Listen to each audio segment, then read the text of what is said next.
yourself feel better about, being on camera. Because we're here. I'm sorry, the camera and I were having a moment. Bro. You make it ugly eyes at the camera like, yeah. It's not my fault the camera loves me. And then it touched you inappropriately.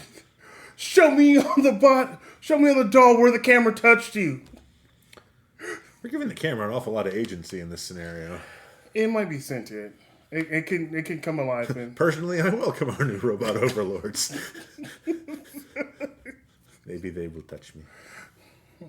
Oh. By the way, Facebook dating is not going well, folks. It might be, but you're also not so much like restricting yourself, but like there are ones that like are coming up that are like 80, 100 miles away. So yeah, I don't know why Facebook is like, yeah, this meets like 2 of your 3 requirements. Like the one requirement it doesn't meet is like the same fucking state. Yeah, but they're also they're like, oh, they're on the coast. You want to drive 5-6 hours to this person, and you're like. Now, in defense of Facebook's god-awful algorithm, I have seen a few young women on this platform that, based on their profile and the pictures and all that, I was like, yeah, like I would be willing to drive an hour to date that person, but, it's not sustainable. Like, I would love to, like, just meet that person and have, a date. Yeah. But, it's not, like, long-term sustainable. It's like, I can't, commute to that. Well, I guess everyone's different. Like, yeah, I'm willing to drive an hour or 2 hours for that. But, since I am part of the alphabet soup community, it's rare. And it's weird. It's very weird to date as a person of the alphabet community. But as I'm saying that, welcome to the Rubber Duck Syndicate, everybody. Welcome.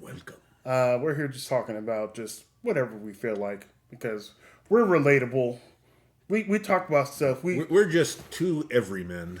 Yeah, we're 2 everymen. I drink Pepsi Zero with no calories in and it. I drink whatever O handed me out of the fridge. Well, you could also grab one of the Cokes over there because, like, I purposely got Cokes knowing that you like Coca-Cola, and I was like, yeah, I get it. I appreciate you trying to give me diabetes. Diabetes. Right. No, we're relatable, I guess, in some senses, because like we'll talk about weird shit all the time. Which is relatable to some people. It is, and then relatable not to other people. They're like... Yeah, and then we laugh at our own jokes a lot, which is relatable to everyone. Well, hopefully that spreads to everyone, too, where they're like, these dudes are laughing about something that we don't know anything about, or they're laughing way too hard about it. And we're not in on the joke. But maybe you will be. If you started at episode 1 and got to here now, congratulations. Yeah, you made it through the Costco fart story. You're in the elite now, folks. Yeah, we'll thank our loyal listeners. So Jordan is one of them. Patrick, who will never be on the show. Who's watching this right now, shaking his fist. He's like, oh! He's like, I listen to you guys all the time. Me and my kids, we're listening to you. Why can we never be on there? I invited you for Thanksgiving, you ungrateful bastards. I gave you 15 pounds of food every time. Why can't I sit We really are sort of taking advantage of him, aren't we? Well, okay, we'll have a vote the next time the committee meets. We'll see about maybe letting Patrick on the show. we'll put a poll out there. So, hey, since you've been doing the editing most of the time, go ahead and put a poll on the YouTube, the Spotify's, or wherever you need to, asking people if they want to put Patrick on here, which is going to be a decisive vote because it's going to be like Patrick and Jordan voting. So it's going to be like overall yes, probably, or Jordan. Or Jordan will be absolutely trolling Patrick. Yeah. But I think Denise listens to it every so often. We have a few of our improv friends that have Yeah. committed to it, or at least pretended to. Yeah, and well, you know what? Let's take this opportunity and call out people that we think should listen, and then once this episode comes out, we'll ask them if they listened to it. They'll be like, "Yeah." Be like, "Oh, did you listen to this episode?" "Yeah, totally." Like, what did we say? They're like, yeah, we called out your name And particularly." it's like, if you acknowledge it, we'll give you $1. So I can definitely call out. We can call out our brothers. So. I'm honestly not sure if my brother would watch it. I know he knows about it, and I've probably sent him links to it, and he's probably watched at least some of it. But I'm not sure if my brother would have the patience for most of our shit. Well, he likes movies, so He does, and yeah. So the pop culture stuff he would be here for, but a lot of the other rambling, I'm not sure he would be very relatable with. Yeah, you know what I mean. Well, I'm pretty sure he can appreciate a fart story that goes on for about 4 to 5 minutes. That should be universally relatable. That should be. Yeah. That should be something where everyone can be like, yeah, I want to listen to someone talk about someone else farting in a store. Well, did you see the it was on the Colbert or Late Night, whatever the hell Stephen Colbert's show is called. Yeah. And he got to interview Gary Oldman. Oh, he looks rough. Well, he's old. He's old, Yeah, but but he's so delightful the whole time, and they're just talking about all the stuff that he's ever done in his long career. Yes, and then somehow Colbert just effortlessly works as like, do you think that any of your career could be improved by having had fart sound effects in those? And so he shows them this reel of the greatest Gary Oldman cinematic moments. With random fart noises, and Gary Oldman is giggling like a 5-year-old. I mean, I've seen that. Yeah, it is. Even if you hate farts, you have to laugh at Gary Oldman just being so entertained by it. Okay, so I want to say I was confused for a second. So I've seen that clip. I've seen where he's like. Because he went through interview with the vampire, Dark Knight, things like that for Gary Oldman. What an interview with the vampire? Not interview, Dracula. Yeah, Bram Stoker's Dracula. So when you said Gary Oldman, I was thinking of Gary Busey. That's why I say Gary Busey looks a little rough. Gary Busey has had a hard time. Yeah, Gary Busey has had a hard time, but Gary Oldman looks pretty good for his age because I think he's in his 70s. Yeah, I mean he is playing consistently older grandfatherly type characters, or at least people of that generation. True, but he looks relatively good for his age. Gary Busey is have you seen him recently? I think I've seen him on some TikTok things. Yeah, he is. I mean, he's had a rough. He famously got into a motorcycle accident without a helmet, and so he had some significant trauma to his brain, and so he has since gone on to become a major advocate for helmet laws, which I think that's actually pretty. Yeah, cool. That's really good. I was like, yeah, please wear your helmet whenever you're riding a motorcycle. Yeah, you may look cool without it, but I don't think you look as cool when your half of your face is gone. In that instance, it'd be like, yeah, you had half a face before, now you don't. This is not face off. You're not gonna get an extra face.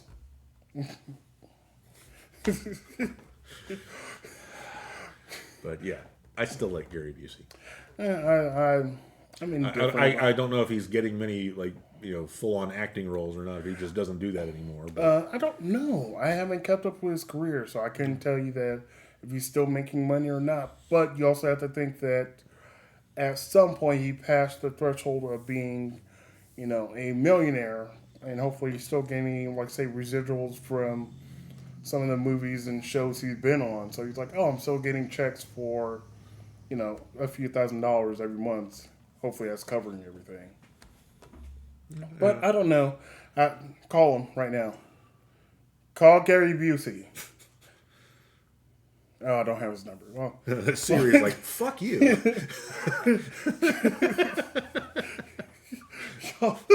No, I'm not going to call Gary Busey. You don't know Gary Busey.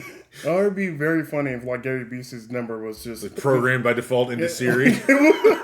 Like Apple has a contract with Gary Busey to just be on the line personally. kind of like when Apple like they gave everyone on Apple like YouTube's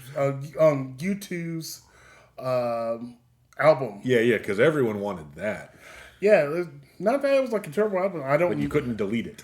Yeah, you couldn't delete. They were like, "Oh no, here, have the album." You're a U2 fan now. You signed the contract. And they're like, listen to the music. They're like, we don't want this deleted. And they're like, nope, can't do it. We're like, fuck you. So it kind of made people not like U2 for a while. You're like, oh, fuck you. And they're like, hey, we're just an Irish band. It was a marketing misstep, I will say. Yeah, there's a lot of missteps for like marketing for a lot of different companies. And they're like, you don't understand what's going on with people at times. It's like, yeah, you might think this is what people want. They don't want that. You're still thinking in the old style. Like, one I could think about was, do you remember the commercial for Pepsi where they had I think it's one of the Kardashians? Like, they were walking with a Pepsi can and started putting, like, a flower in, like, the guns to try, like, to do anti-protest. But it was just in such bad taste. I'm like, you're having a multi-millionaire who's probably doesn't care anything about any protest anywhere and trying to market your drink saying this is for the people. Like, yeah, you misstep on that by so much. Yeah, it's hard to ride the communist marketing. It just historically has not matched. Yeah, like because Although I'd like to buy the world a Coke, that one landed pretty solidly. yeah, that one kind of worked. Do we have any people watching us that are old enough to remember that particular ad campaign? If they are watching, they fell asleep. Yeah. Just keep Or they went to the bathroom. keep sleeping. Just keep letting the video run, and just let it run to the end, and then run into the next video, into the next one. Just let it keep running in the background. We're here to soothe you as you slumber. Yes, we're soothing you and the algorithm.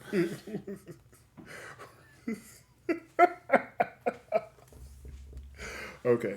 Yeah, that should not be interpreted as in any way an attempt by us to influence the algorithm in our favor.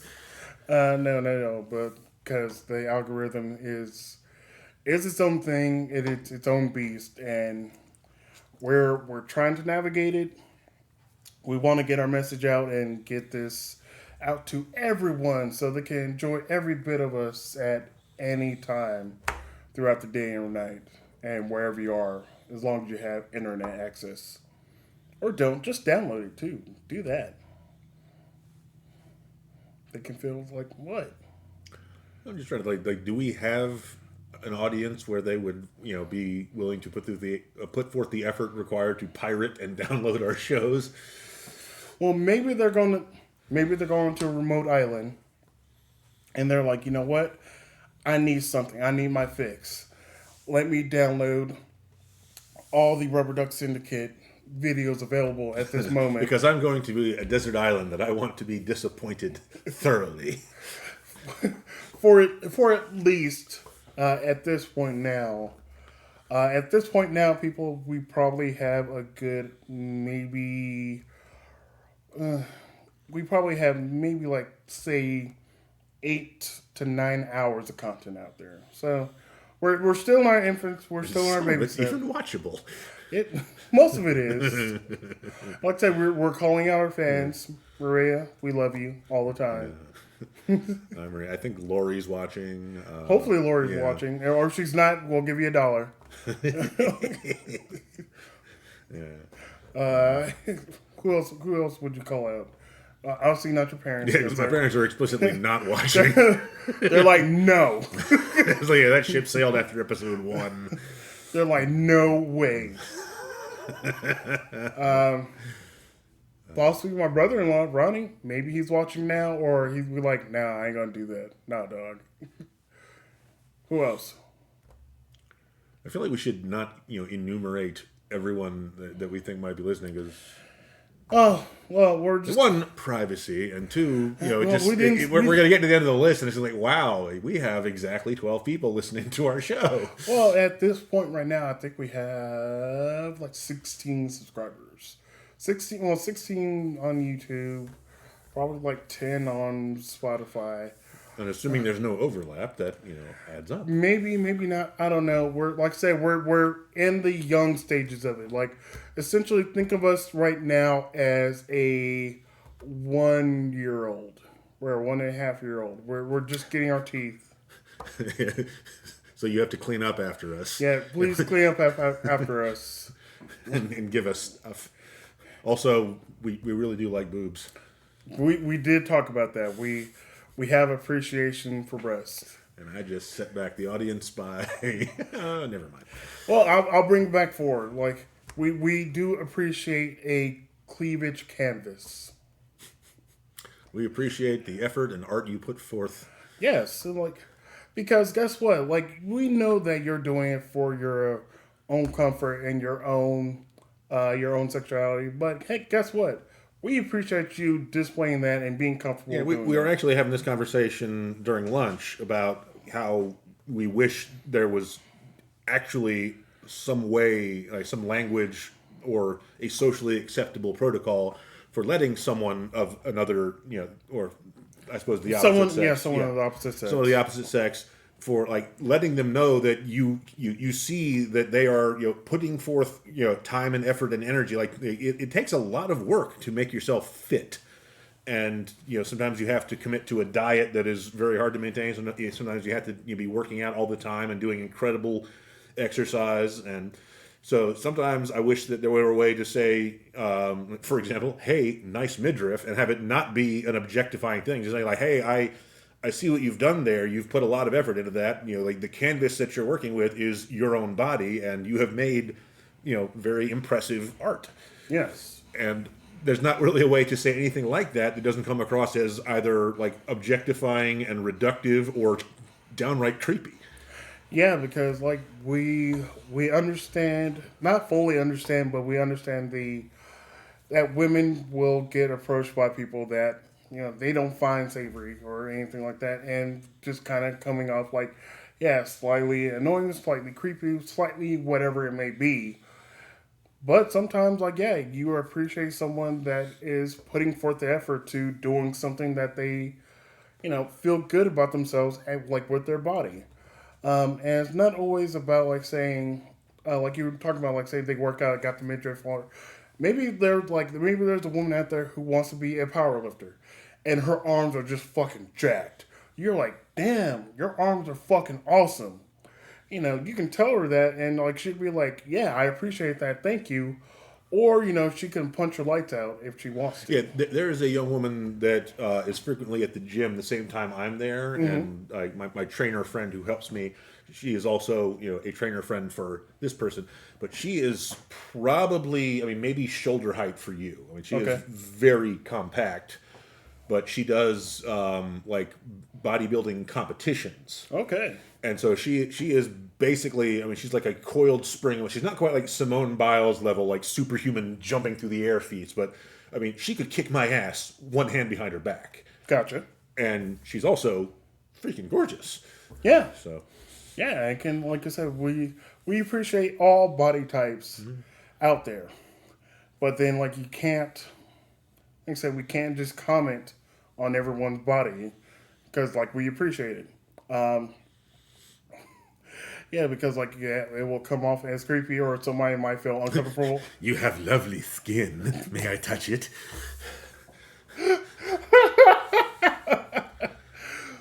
It's not like I would like to compliment you on your musculature. Yeah.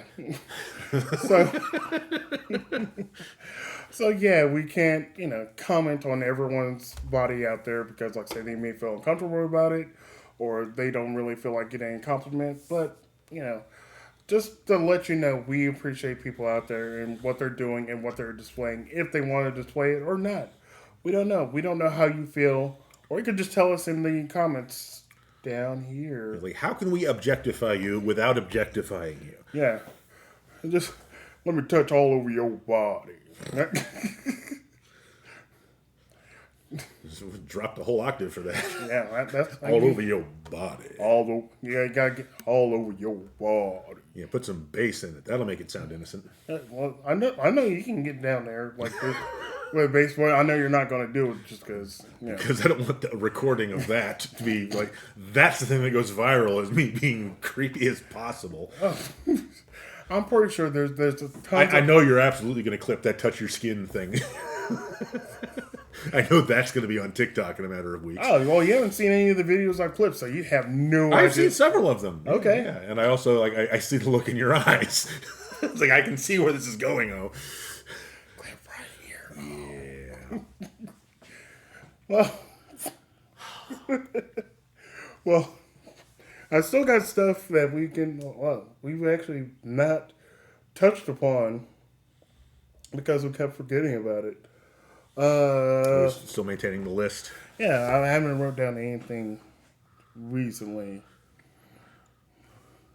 That's, I don't know what that's for. Somebody give me a note or something. 1342505 Dollar General. Oh no, that was something else. But how is that on the podcast list? Well, You just not have another note?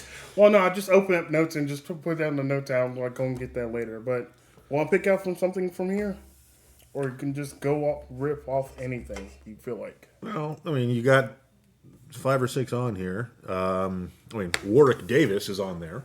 Yes. Which, I mean, love Warwick Davis. The actor who played Willow, among others. Also, the Leprechaun in most of the Leprechaun movies. And Leprechaun in the Hood. Leprechaun in the Hood. And then Leprechaun back in the Hood. They went back. Yes. Apparently, he lost his gold there again. Apparently. But he's also been in several Star Wars movies and shows. Yeah, and he's also, he's just been in, like, other non-fantasy or sci-fi projects. He is an actor that has been working for, since the 80s. He has been working since he was 16. Like 16, 17. Yeah, I have no idea how old he was in Willow, but that was the first thing I saw him in. He was a teenager. Huh. He was, I think, maybe 17 or 18 at that time. Because Willow came out in 86, maybe 84. It was mid 80s. Yeah. Chat, you can chat. This is something. If my brother were nearby, he could tell me not only when it came out, but like what we were doing when we saw it in the theater. Yeah. But he's been working ever since then. Because I guess one of his first roles was he was an Ewok. Was he Wicket? I believe he might have been. Yeah. Because he was an Ewok because Return of the Jedi came out in 83. Yeah, it came out in 83. He was he's saying that he was maybe 14 or 15 at that point. So he was pretty young, but he's still doing a lot of acting right now. I know that he does a couple of different TV shows. But overall, he's been at it for a while. Yeah, but he has also got the established body of work where if he wanted to, he could just live off of conventions for the rest of his life. He definitely could. Yeah. Because that's also a thing that happens now a lot. Where if someone has a particular, say, sci-fi show, fantasy movie, whatever it is, and they became a popular character. And, that series ended, that movie ended. Now they could just do kind of the convention, circuit. Where they're like, oh, I do 6-7 conventions a year. They set up their booth. And they just, charge for pictures and signatures. Most of the time, I'm not sure how much they're making. But they're making enough to, make a living. Yeah, I mean, they might not be flying first class there, but, they get there, they got a decent place to stay, a hotel, and they got people coming up telling them how much they loved everything they've done, and paying them money. Yes. I mean, there are worse gigs to have, I think, than being, coasting on the convention circuit. Yeah, and it blows my mind that there are some people who, maybe dog those people for doing what they're doing. I was like, what the fuck ever. Okay, this person was in this movie. All right, cool. They had a character there. They were famous. They died in it. Whatever. But you know what their name is. You know what they were in. They're famous for something. But you're saying that like, oh, they're dog shit for doing this. You're like, fuck you. People, I think, I've never met too many people that complain about like the nature of like celebrities doing convention work, but I mean, it seems to me that the people that do complain about that are like the people that complain about anybody that is They publicly doing better than anyone else. they want something to complain about. Yeah. Kind of like when, for example, when someone talks about like a one hit wonder, I'm like, Yeah, how many hits do you have? yeah, how many hits? How many hit songs do you have that get played still constantly to this day? Well, I may have said it on the podcast already, but like my goal someday would be to be a two-hit wonder. I have one song that's a hit that everyone likes, and I have one more that's not quite as big a hit as the first one, but just enough to make you think that, oh yeah, the first one wasn't just a fluke. Yes. And then retire. Now what you gotta do is be musically inclined, and then go from there. Wow. I have been meaning to learn to play the guitar tomorrow for about 25 years. Yeah, you've been working on that. Yeah, I know. yeah, but I got the basics down. Just need someone to edit, right? I need a good producer. If Carlos Santana produced my record, it would be a hit. Yeah, but so Carlos Santana kind of produced your record. He would just steal it, do it himself, and they'd be like, "Oh, I made my own songs." You're like, "Fuck you." Santana don't even need to do that. He's already he's got his established catalog of music that everyone not everyone, but that is known and loved by many. Yes. But he's also like that. That's what he does now. He's a producer. I mean, I guess Okay. he still records or plays from time to time, but he's I don't think he's in a touring band. If he No. is, then I apologize for misspeaking. But he has been a producer. Like he famously was the producer for Alanis Morissette's first album. The one that was a huge hit, the Yeah. Jagged Little Pill. Mm-hmm. Yeah, and then like the one after that was not his production, and it was. And I don't know if this is a direct correlation, but it did not. But most people seem to think it did not, hit as well as the first one. Yeah. And I don't know if that's, all because of Carlos Santana being a musical genius and a production master, or If it was like the sophomore slump, like they Right. kind of talk about. Because it's a weird for music in that way, because there might be a band group singer that comes out. They have a smash, first album, or maybe, because it can go various ways. They have like a smash first album, or one that is kind of okay first album. Then comes their sophomore album, their second one, where it's a super smash hit, or they're like, oh, they were a fluke, they were a flash in the pan. They're not going anywhere. Yeah, and sometimes, depending on the label, that's a function of producers getting in the way or doing the right thing. Because like if you have like the right kind of vision from your producers, and they see what the band is trying to do, and like they believe in that, then they can give you some leeway and maybe let you do some weird stuff that might be a huge flop or might be like the next big thing. Correct. But most of the producers will just tend to lean on what they think will do well based on other stuff as well. So they basically try to be copying whatever is trendy and popular at the time. Like there was the song, what was it, Evanescence had the what's it called, Bring Me to Life. Yeah. Huge song. Yeah. And the band apparently did not want to put that whole kind of like half rap thing in there. There's Oh yeah. yeah, because like the song is great without it. Yes. And the song was written without it, but that was a popular style. Like Linkin Park had just popularized that style, Yes. and so like the producers kept pushing and more or less insisted that they put that in the song. And while I will say that personally, I think the song would be great without it, I can't deny the fact that the song is a hit even with it. Yeah, but like we'll never know how that song sounds without it. Like they may produce one of the song like that song without the rap part in it, and you may listen to it, but it's been so ingrained over the course of years now. Shit, like that's been 20 plus years. We're old. Yeah. But now you'll listen to it, you're like, oh, I'm just always used to this version of it. You listen to a different version of it, like, oh, this is how it should have been. You're like, oh, this sounds weird. It sounds off. Yeah, and it's hard to tell which songs end up being on the kind of universally agreed off limits list for people to like redo, make covers of. Because back before we had the recorded music industry, all songs were written by somebody, and they were just standards if they got popular. So there were songs that one person wrote and that every touring band knew how to play. And then we got the idea of recorded music, and so that became the default way that most people got their music, through the radio or through records, something like that. And so the first person, or the first group to record a song that became really popular, they became the ones that they owned the song. It was their song. Usually you didn't think of a band having a particular song. Bands could play a lot of songs that everyone knew and like knew the old favorites. Yeah.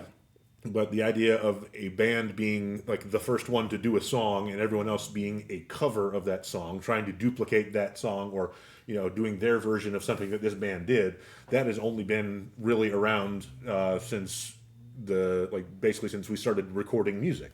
Okay. And that's why it's strange that you would change so much from the songwriter getting all the credit to the first person to make a popular recording getting all the credit, and everyone's comparing it to that. And so it used to be everyone had their own take on a standard, or this is how we sing In the Mood by the Glenn Miller Orchestra. Okay. Or not sing, because there's no singing in that, but everyone would have their own little variation on it, but everyone listening would be able to identify the song. It's like Christmas carols. I mean, everyone knows the words and everyone can identify the song, but people have their favorite versions of the songs. But everyone would agree that any version except the original one from the movie of "You're a Mean One, Mr. Grinch" would be a cover of that song. Yeah, I got you. Yeah, that whole industry is very, very weird in ways, because what you're talking about is like it would essentially screw over a lot of different artists, producers, because they were recording a song and they're like, oh, this is my song, and then they're like, no, this is my song now. You're just recording and covering it. They're like, I wrote it. Well, we recorded it first, so now it's ours. So then that kind of goes back and forth. But overall, record companies are evil. We're saying that's on record, folks. I'm not sure if you agree with me. Yeah, they're evil until they offer me a record deal. Yes. Sell out with me. Oh yeah, sell out with me tonight. Let's bring back Real Big Fish. I'm pretty sure they haven't gone anywhere. But are they touring, or do they just hang out?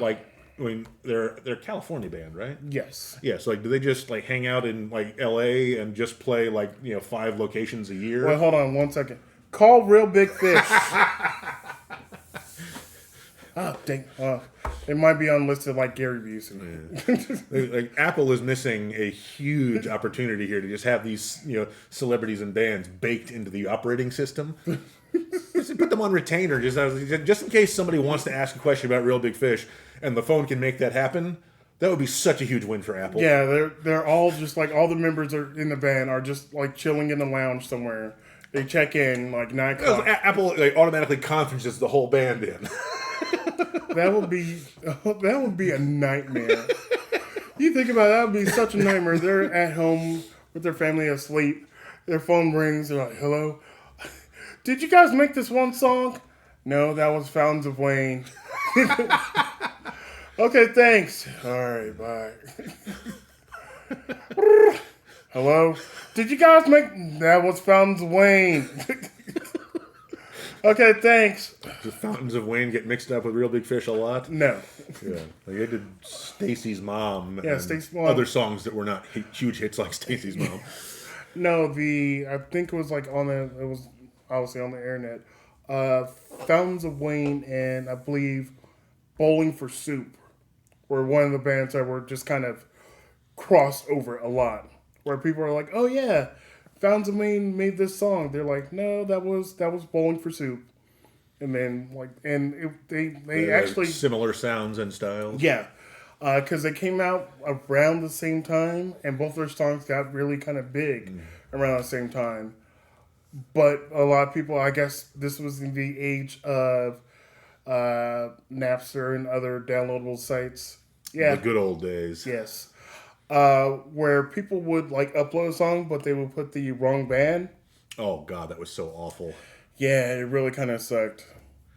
And then sometimes bands would get in on it and they would troll people. Like I remember, like Bare Naked Ladies, and I have to admit that I think they were probably ethically in the right for doing this. Mm-hmm. But they released a song or one of their songs or part of their album.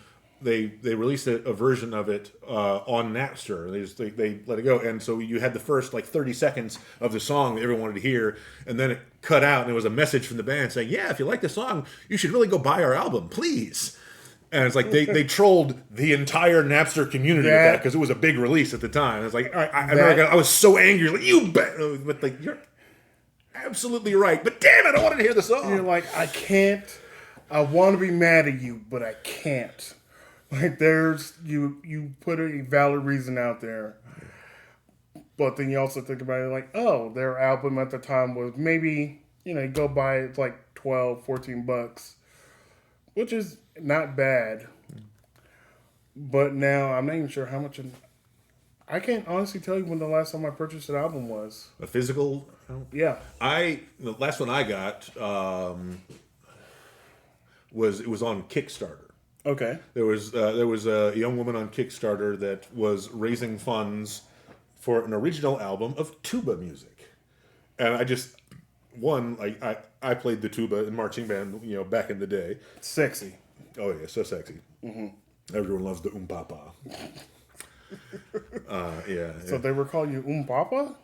Yes, that's exactly what they were calling me. Papa. Yeah, papa. It was You're not. like, let me finger it like, bam, bam, bam. It was not the path to fame, fortune, and success I was led to believe in the brochure. See, that's how you're gonna get your album with the tuba. Just. So yeah, she sent me that, which I need to. Usually, it's been a long time since I've done this. So like right now, my car, it has a 6 CD changer in it, which it came when I got the car. And so I've had the same 6 discs in there for probably the last 8 years. Oh, gosh. Because I usually listen to the radio when I'm out driving, and occasionally if there's like basically if I scan 2 or 3 times on the radio and come up with nothing, I'll either just turn it off altogether or occasionally switch over to CDs. But I used to just constantly rotate out CDs, so even though it would be a few of them are like only 6 of them, and I would just get them on. But I would get a new CD, and it would be in the rotation, and I would have it whenever I was driving anywhere. And I would eventually do it. So it's not like it was when I was a kid. I would get a CD, it would play it over and over and over and over again until I learned all the words. Yeah. Because that's just what I did when I was super excited about new music. So I just played it over and over again until everyone around me was ready to stab me to death. Okay. But then I expanded that rotation to the 6-disc changer. But now, I mean, I have left those in there because I just haven't gotten any new CDs for such a long time. But I realize, now that I'm talking about that one tuba music CD, between that and like the last handful of Christmases, I guess, from my parents, I have probably 6 or 7 CDs that I have not yet listened to. So I have enough to change out the entire. Wipe out that 6 and put in a new 6. Yeah. So I can completely change my musical world. And I should do that, but I have to remember to, A, bring all those CDs and do the actual physical swap, and B, I really need to clean my car. But that's a tangent, folks. That you just went off on. Well, a little bit. Just slightly, but... So, wait, what 6 CDs are in there right now? All right, so slot 1 is, actually, it is a... Speaking of... things like Napster and musical piracy. It is almost the entire discography of the band Cake. Okay. It's all on one CD, but it's like all of the files. I just burned them all to one disc, and so the CD player, the thing in my car can read MP3s. Yes. So that one is multiple discs. Gotcha. And then the next one it might be FX Twin. Or Affects Twin. I'm not sure how you actually pronounce that. APHEX. but not the like earlier stuff with the famously creepy visuals like in the music videos. This is a kind of cerebral techno album. It's just very interesting, unusual, not particularly danceable music, but there's not really any lyrics to it. It's just this really kind of complex electronic music. Okay. And I think I got that for Christmas like 4 or 5 years ago. And so it's on there, and it's just one that is unusual and interesting enough that I can listen to it every time. All right. And what's disc number 3? Might be Virginia Coalition. You mentioned that. Yeah, that's a band from the Northern Virginia, D.C. area that I got into when I was up there. I would say the music is like super fun. I love the music. They do a great job of the music. The lyrics, like the English professor in me is like just wants to grade their lyrics with a red pen and hand them back. It's like, you guys can do better. I get what you're saying, but that's not how the words work. The words can work in any way you want to. Yeah, and they can, which is a valid argument, especially when it comes to music and poetry. Yes. And so I say that I'm not saying that they are wrong. I'm saying that it bothers me on the same level that an English teacher would be bothered by. But you're just saying that they're wrong in just a longer way. I'm not saying they're wrong. I'm saying that I wish they did it a different way. But they are a good band, which I recommend. And they, as far as I remember, they do a fantastic live show. I'm not familiar with them, so I can't tell you. Yeah. Then another one of the CDs I have in there is, I'm not sure if it's the latest. I think it's probably the latest CD by an artist named Angie Aparo, who you might remember if you lived in Atlanta. You lived in Georgia, but not near Atlanta. Near Atlanta. So he's an Atlanta-based artist. Mm-hmm. He had a hit that hit really big around there, especially, but it was one that actually had like a music video, and it was called Spaceship. That sounds familiar. Yeah, that one got a lot of radio play, especially in Atlanta. But he had an album called The American, and he has this really like pure, piercing like tenor voice. Okay. And he has, I've got most of his CDs that he's done, and it's like each CD is like it's almost like he's trying a different genre out. Ooh. So he is, So he's challenging himself. Yeah, everything sounds different. Even like 1 or 2 CDs, he's recorded the same song that he wrote, and like in just vastly different styles. He does it like, this one's a kind of country western feel to it. This one's maybe more of an R&B feel to it, or I guess kind of. Not quite like that, but but just still you can get a feel for his growth as a musician, over each recording. Yeah. And he's I've seen him live a bunch of times. He's one of my favorite artists. One of my good friends, Dave. We're both fanboys. And apparently, a few years back, it's probably been maybe 10 years now. Apparently, he had a stroke. Oh. Which I did not know about because I just hadn't heard from him in a while, and I hadn't gone out to any live music because I was like, I wonder what happened. He had a stroke. And this album is called "Life Is a Flower, Life Is a Gun," which is one of the more poetic lyrics, somewhere in there. But this was his, first attempt at recording after he recovered from the stroke, and he basically had to teach himself to play guitar again. Yeah. And he was using his iPhone Siri. To keep notes and help him keep track of the lyrics that he was writing, and so he actually several songs include Siri and the voice from the iPhone as part of the song. And so he was making a joke in the liner notes about giving Siri a writing credit. I'm pretty sure Apple will actually do that to try to get money off of it because they're greedy and they want more money for whatever reason. I don't know why. Yeah, we all need money, but they're just ridiculous. Yeah, I'm not too worried about Apple going broke anytime soon. Yeah, well, they can go broke if they want to. I'm not gonna boo-hoo about it. Like, oh no, you lost billions of dollars. You didn't do anything with it. Yeah, fuck off. I'm not sure how many discs I've named yet. I think that was 4 of them. Okay, there's another one. It's a CD by an Irish band called Altair.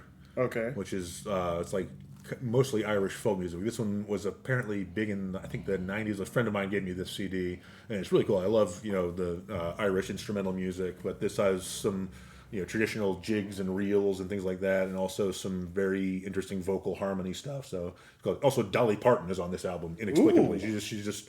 she's just one of the guests singing one of the songs. Yeah, because everyone should love Dolly Parton. If you don't love her, you're if you don't love her enough, she might go to Ireland, and it will be your fault. Don't do that. Let her stay in Tennessee. Let her stay in the States, so that she can continue doing good here. Okay, so that's 5 CDs. I know there are 6 in there. I've had the same 6 in there for like a decade. Why can I not remember the last CD? Oh, this is gonna drive me insane. Well, you know what? What we're gonna do? We're gonna leave people in suspense. We'll come back next time with the final CD. I'll have to go in my car and check. All right. We'll leave off right here. We'll leave you in suspense and just leave you just salivating. We want to know what the 6th CD is. Yeah. Also, all of the CDs mentioned, I can recommend as worth a listen. So definitely do that. This is our first music review episode, indirectly. Kind of. So yeah, it works out. We'll get back on reviewing food and stuff later. Yeah, and talking about all the movies, TV shows, and even more Warwick Davis. Yeah. What was the last thing I saw him in? He was in. There was a show with Ricky Gervais. It was a British show, about extras in films. So he was playing kind of like a clueless extra that annoyed everyone around him. But one of the regulars was. I haven't actually seen the show. I've just seen clips. Warwick Davis is one of the regulars. Yeah, you know when Extras was? That was 15 years ago. It was 15 years ago? Yeah. So, yeah, he's probably done stuff since then, but apparently I don't watch up-to-date TV from England. Well, we'll catch up on that and the 6th disc. All right? But that's all for right now. Bye, everybody. Bye. They're like, oh, you got your... Okay, that's cute. That's really, let me know when it launches. I'll like and subscribe. By the way, like and subscribe, folks. Yes. Yeah, we have to say that. Yeah, like, Feels subscribe. dirty. Like, subscribe, hit buttons, hit bells, do dinglings and things Remember us. Remember me.